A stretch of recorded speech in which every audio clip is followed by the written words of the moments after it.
Today, we're diving into the story of a chess prodigy who didn't just break records, he absolutely shattered them. But we're also going to look at the immense pressure that comes with wearing the crown and the paradox at the heart of his incredible rise. This is the story of D. Gukesh. I mean, just think about that for a second. How does an 18-year-old, basically a kid, become the undisputed king of a game that's been around for 1,500 years? It's a question that has the entire chess world buzzing, and to really get it, you have to see just how fast this all happened. Okay, let's take a breath and look at this timeline. At 12, he's already one of the youngest grandmasters ever. By 17, he wins the Candidates, the toughest tournament in chess, and at 18, he's the world champion. This isn't just a fast rise, it's breathtaking. He didn't just break the records, he completely rewrote the rulebook on what a prodigy could achieve. But, a rise this meteoric doesn't just happen by magic. It's built on a foundation of unbelievable dedication and some serious sacrifice. And not just from him, but from his whole family. This kind of success isn't just about raw talent. It is forged in pure sacrifice. Get this, his father, an ENT surgeon, put his own medical career on hold just to support his son's dream. And Gukesh himself, the grind was unreal. To chase that grandmaster title, he played 224 classical games in a single year. Can you even imagine that? All while being mentored by the legend himself, Viswanathan Anand. All that hard work forged a playing style that is just thrilling. Gukesh doesn't play for those quiet, safe draws. No, he invites chaos to the board. He loves messy, complicated positions, trusting his absolutely world-class calculation skills to get him through. It's high-risk, high-reward chess that's a total nightmare for his opponents and an absolute joy for the rest of us to watch. And that style was on full display at the 2024 Candidates Tournament, which was his ticket to the world title. But his win sparked this massive debate online and in the chess community. Was it truly one of the greatest tournament performances we've ever seen? Or was it, the result of a perfect storm of circumstances?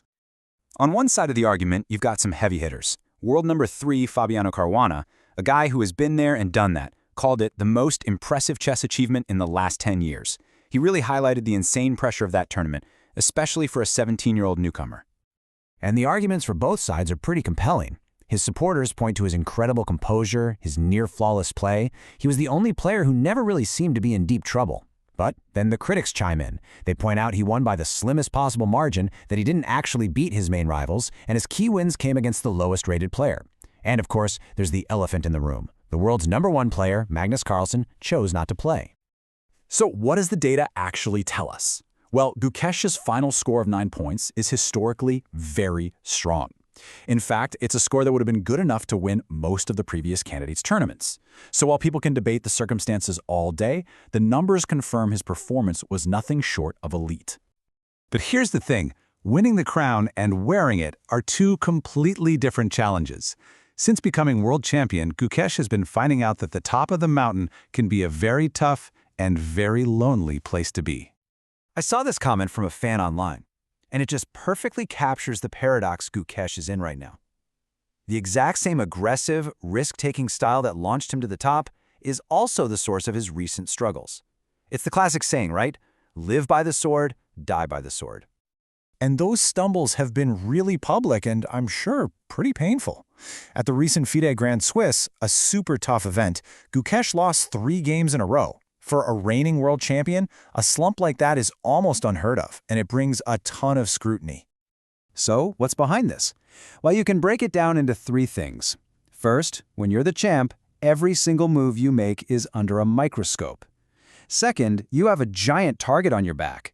Beating the world champion is a career highlight for anyone. And finally, that aggressive style means he's playing for a win or a loss.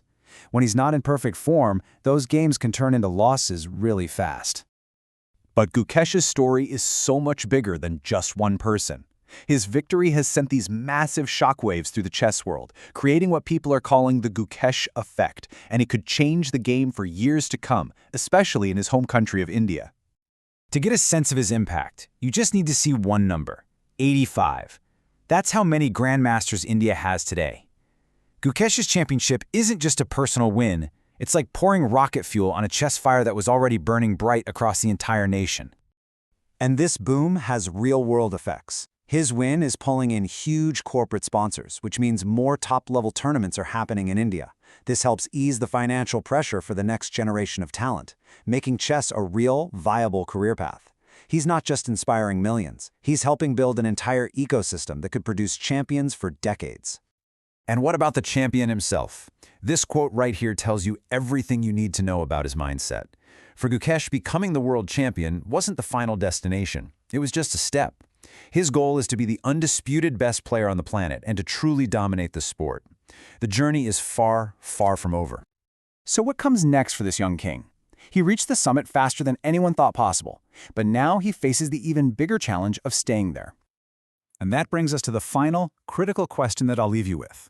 Is Gukesh's path of relentless aggression and super early specialization the new blueprint for creating a chess genius? Or will his recent struggles end up being a kind of cautionary tale about the crushing weight of expectation that comes with wearing the crown at such a young age? Honestly, only time is going to tell.